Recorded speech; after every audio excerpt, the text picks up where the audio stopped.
पन्नगे च सुरेन्द्रे च कौशिके पाद संस्पृशि निर्विशेष मनस्काय श्री वीरस्वामिने नमः। आर्हत वाङ्मय में कहा गया है, जाजा वच्चई रयणी नशा पड़ी नियत्तई धम्मम तु कुण मानस्य सफला जंतिराइयो। जाजा बच्चई रयणी नशा पड़ी नियत्तई अहम्मम कुण मानस्य अफला जंतिराइयो।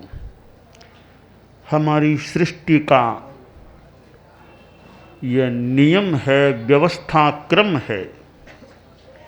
दिन रात दिन रात दिन रात यह क्रम हमारे इस क्षेत्र में चल रहा है। 24 घंटे हर दिनांक में हमें मिलते हैं और यह मानो प्रकृति का हमें उपहार है, सहज उपहार है कि 24 घंटे प्रकृति से मिलते हैं। कोई उसके लिए पैसा नहीं लिया जाता, फ्री में मिलते हैं।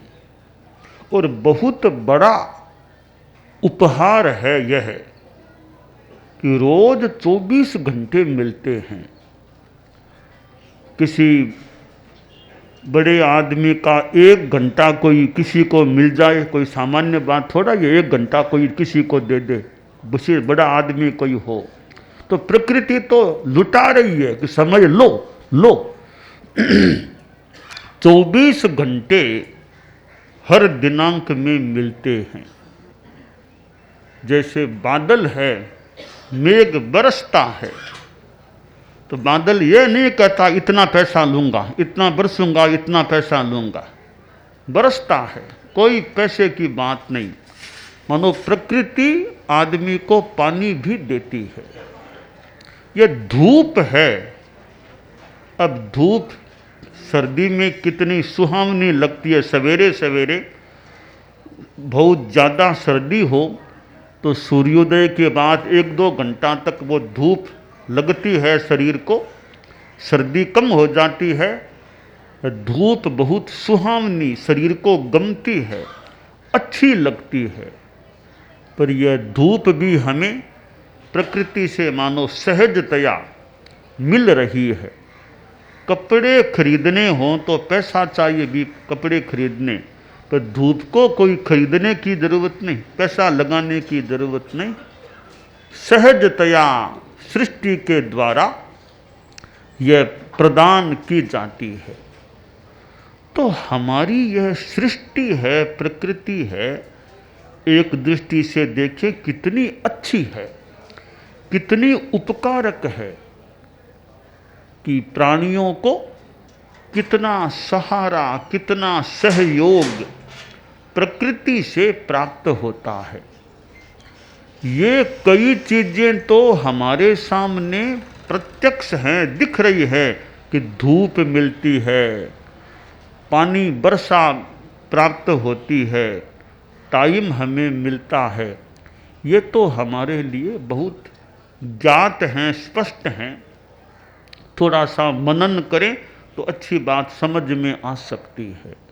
इसके अलावा और भी हमें प्रकृति से मिलता है, जैसा कि सिद्धांत है, उसको सब लोग जानते नहीं, अनुभव नहीं करते। और भी सूक्ष्म चीज़ें हमें प्रकृति से मिलती है।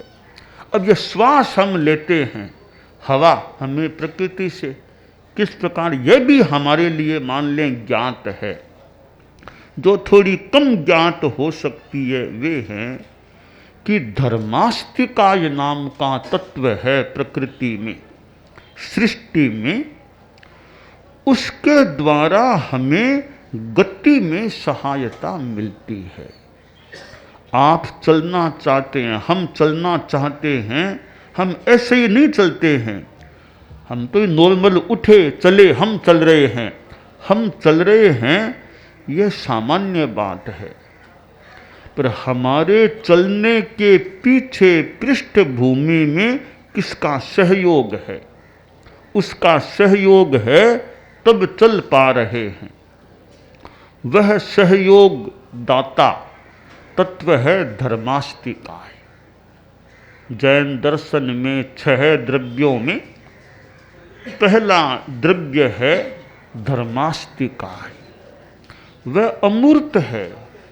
धूप तो हमें फिर भी यूं दिखती है, वर्षा भी दिख जाती है, हवा का भी अनुभव हो जाता है, परंतु धर्मास्तिकाय न तो आंखों से दिखती है, न कोई शरीर पर अनुभव होता है, परंतु एक ऐसा तत्व है, अमूर्त है, अदृश्य है, अरूपी है और वह इतना उदासीन निरपेक्ष है कि वो सहायता करता है। एकदम जैसे कोई छिपा हुआ आदमी किसी की सहायता करे, जैसे संसार में गुप्त दान, तो गुप्त दान देते हैं, कोई नाम नहीं, कोई बताते नहीं, बस दे दिया, चेक पकड़ा दिया, दे दिया, बस कोई ऐसा नहीं मेरा कोई सम्मान करो, गुप्त दान देते हैं। यानी गुप्त दान देने वाला कि भी मेरी कोई आकांक्षा नहीं है कि मेरा कोई सम्मान करो, कि मुझे साथा उड़ाओ, कि मुझे माला पहनाओ, कोई मेरी मांग नहीं है, बस मैंने तो सहयोग की भावना से दे दिया। कोई उल्लेख करने की जरूरत नहीं है मेरा कि मैंने आपको दिया है या संस्था को दिया है, उल्लेख की जरूरत नहीं, बस मैंने दे दिया, दे दिया। अनाम, बिना नाम की भावना से वो मानो सहयोग करता है। तो इसको एक संदर्भ में अच्छा भी माना जा सकता है कि इतना दान भी देता है, सहयोग राशि देता है, कोई मांग नहीं है भी कि मेरा नाम लगना चाहिए, कि कोई मुझे सम्मान मिलना चाहिए, कुछ मांग नहीं है, बस मैंने तो सहयोग के लिए दे दिया। तो यह बिना नाम या नाम की भावना नहीं रखना, यह एक विशेषता है, अच्छी बात है कि सहयोग करेंगे, सेवा करेंगे, दान दे देंगे, हमें बदले में नाम नहीं चाहिए। तो यह नाम की भावना का, आकांक्षा का न होना एक अच्छी बात है, विशेष बात है। कहीं कहीं की भवन है, इतना बड़ा भवन है, नाम किसी का नहीं है, किसने कमरा बनाया और किसने हॉल बनाया, किसी का भी नाम नहीं, बिना नाम का भवन बना हुआ है। और कहीं कहीं तो पंखे की ताड़ी पर भी नाम होता है भी कि अमुक ने वो भेंट दिया, अमुक को नाम, ठीक है, कोई बुरी, इतनी बुरी बात तो नहीं है, कोई नाम लगाना कोई बुरी बात भी नहीं है, लगा दिया, पंखा दिया, नाम लगा दिया ताड़ी पर भी, इसने ये हमें अनुदान दिया, कोई बुरी बात नहीं।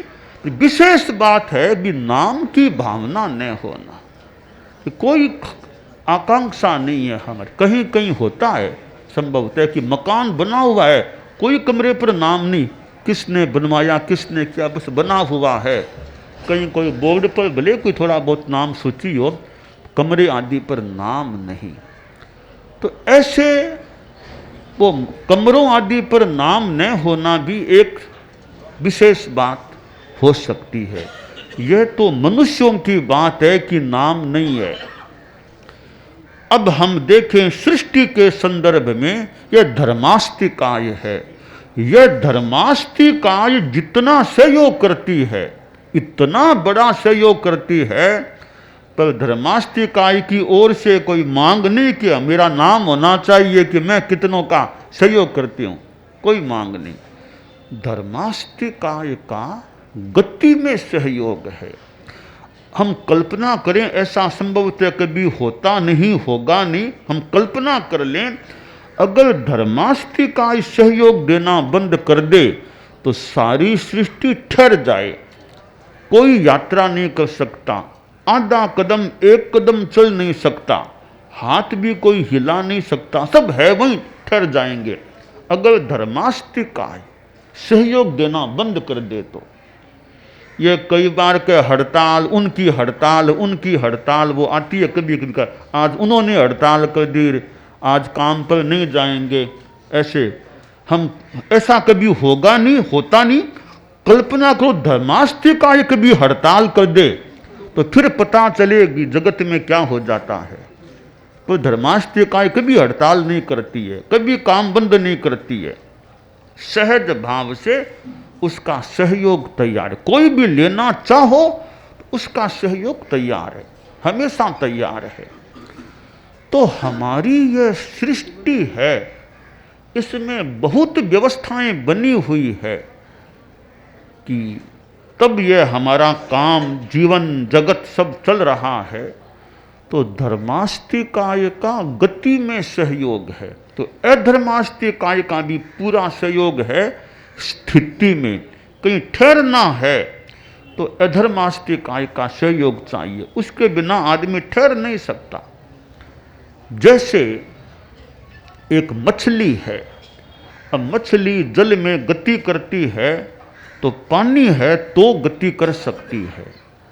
मत्स्यानाम जलम, मत्स्यों के लिए, मछलियों के लिए पानी सहायक है गति में। इसी प्रकार धर्मास्तिकाय हमारे यानी जीवों और पुद्गलों की गति में सहायता करने वाला तत्व है। अधर्मास्तिकाय है वो धर्मास्तिकाय के विपरीत है, स्थिति में सहायता। जैसे गर्मी का समय है, धूप है, राहगीर चल रहा है, एक सघन वृक्ष आ गया, तब राहगीर सोचता है थोड़ा विश्राम कर लूँ, बहुत गर्मी में चला हूँ, आगे फिर चलना है, यहाँ 10-15 मिनट थोड़ी देर ठहर जाऊँ, विश्राम करूँ। वो विश्राम क्यों किया? वो छाया, पेड़ की छाया सहायक बन गई विश्राम करने में, तब मन हो गया यहाँ थोड़ा विश्राम कर लूँ। जैसे राहगीर को विश्राम करने में वृक्ष की छाया सहायक बनती है, वैसे अधर्मास्तिकाय प्राणियों और पुद्गलों को स्थिर रखने में, स्थिति कराने में सहायक बनती है। तो वो अधर्मास्तिकाय भी दिखती नहीं है, वो भी धर्मास्तिकाय की तरह है, अमूर्त है, अरूपी है, पर सहायता तैयार है। कोई भी लेना चाहो उसकी सहायता हमेशा तैयार है। तो करें 24 घंटे की सेवा, 24 घंटे की सेवा, 24 घंटे क्या अनंत काल की सेवा है, कभी सहायता लो। यह भी एक सृष्टि का तत्व, यह आकाश है। सृष्टि का कितना बड़ा महत्वपूर्ण तत्व है आकाश। अब यह स्थान मिलता है, यह आकाश में हमें स्थान मिल रहा है। तो आकाश तो कोई पैसा नहीं मांगता आपसे कि इतना पैसा लूँगा तब रहने दूंगा। आपको मकान बनाना है, ज़मीन खरीदनी है, भी पैसा चाहिए ज़मीन खरीदने के लिए, इतने इतने पैसे लगेंगे तब इतनी ज़मीन मिलेगी। अमुक एरिया में खरीदोगे तो और ज़्यादा पैसा चाहिए, बाहर तो थोड़ा कम पैसा लगेगा। तो ज़मीन खरीदने के लिए भी पैसा चाहिए, थोड़ी सी ज़मीन खरीदो और इतना पैसा देना। पर आकाशास्तिकाय कितना तत्व, कैसा तत्व है।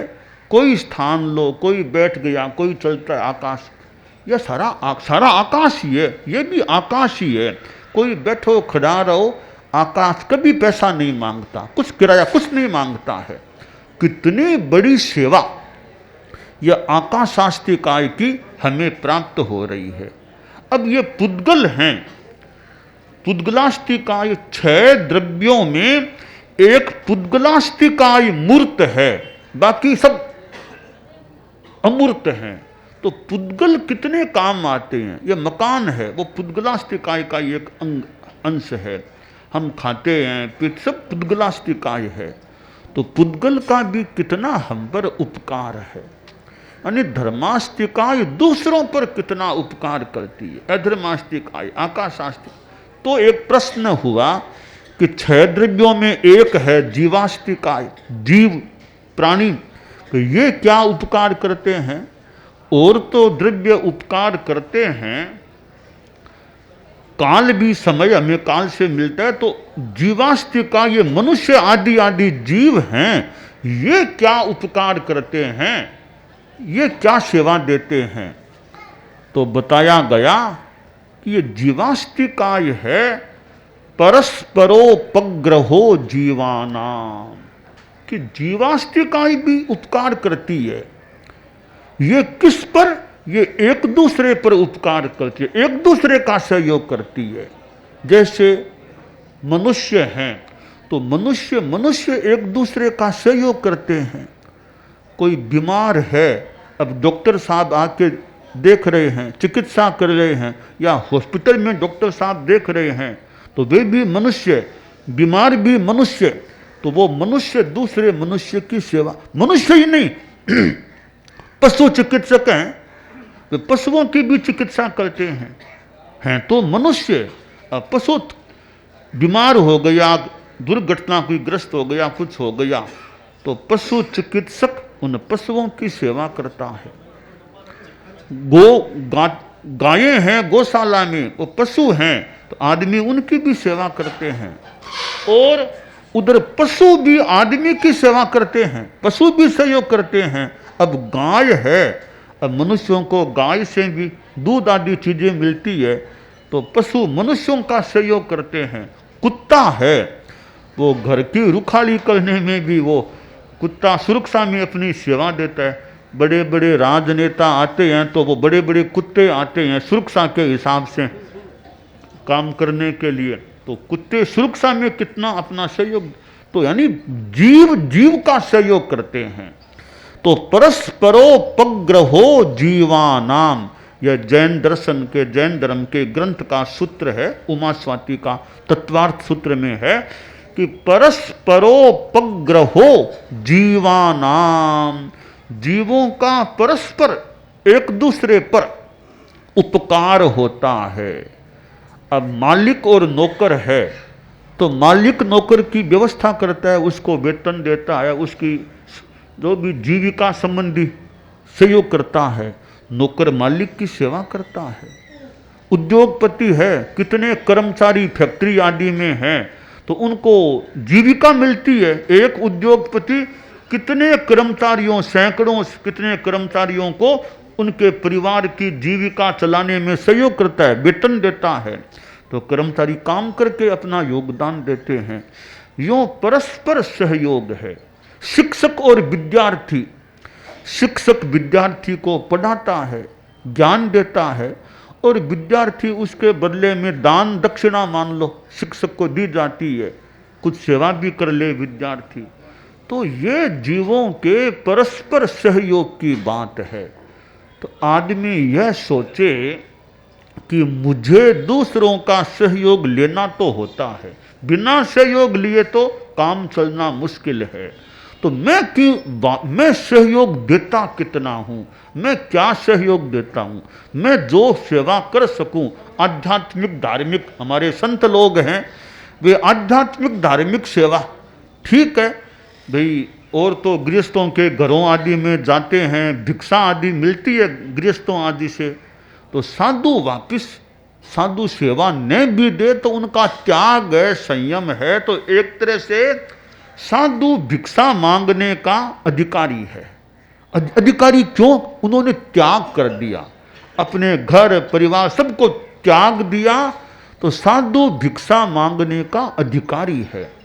फिर भी कि साधु साथ में सेवा क्या देता है, वो उत्पादक श्रम कुछ करता है क्या? ठीक है, खेती बाड़ी साधु मान लो नहीं करता, मकान बनवाना करना आदि काम नहीं करता, तो साधु सेवा देना हो तो दे धर्मोपदेश, वो धर्म की बात बताए, जनता का जीवन ऊंचा उठे, जीवन का आध्यात्मिक स्तर ऊंचा उठे, उसमें सेवा दे, प्रवचन करे, तत्वज्ञान की बात बताए, कोई जिज्ञासाओं का समाधान करे, कोई दुखी है तो उसको आध्यात्मिक संबल दे, वो त्याग प्रत्याख्यान कराए, कोई अगर बीमार हो गया कि अब तो साहब जीवन का अंतिम आ गया, डॉक्टर साहब ने जवाब दे दिया, कभी संतों को कहो, कब संथारास को कोई पुचकाए करे, अब जीवन डॉक्टर साहब ने जवाब दे दिया, अब ज़्यादा कोई आशा नहीं है, घर ले जाओ सेवा करो, ज़्यादा कोई आशा है नहीं।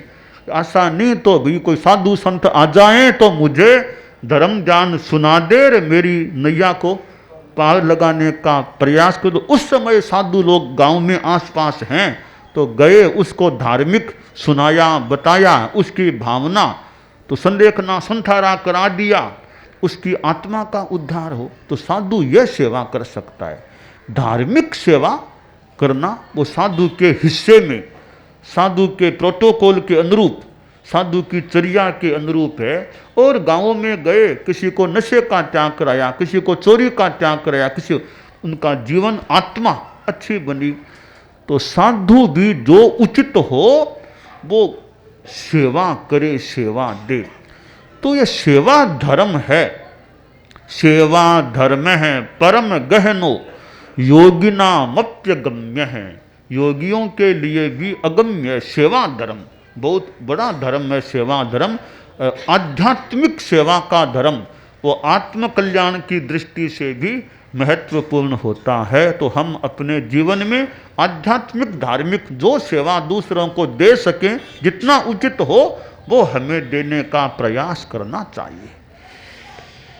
दानान सेठम अभय पयाणम सच्चे सुया अणवज्जं वयंती तवे सुया उत्तम बंभचेरम लोगुत्तमे समणेनाय पुत्ते।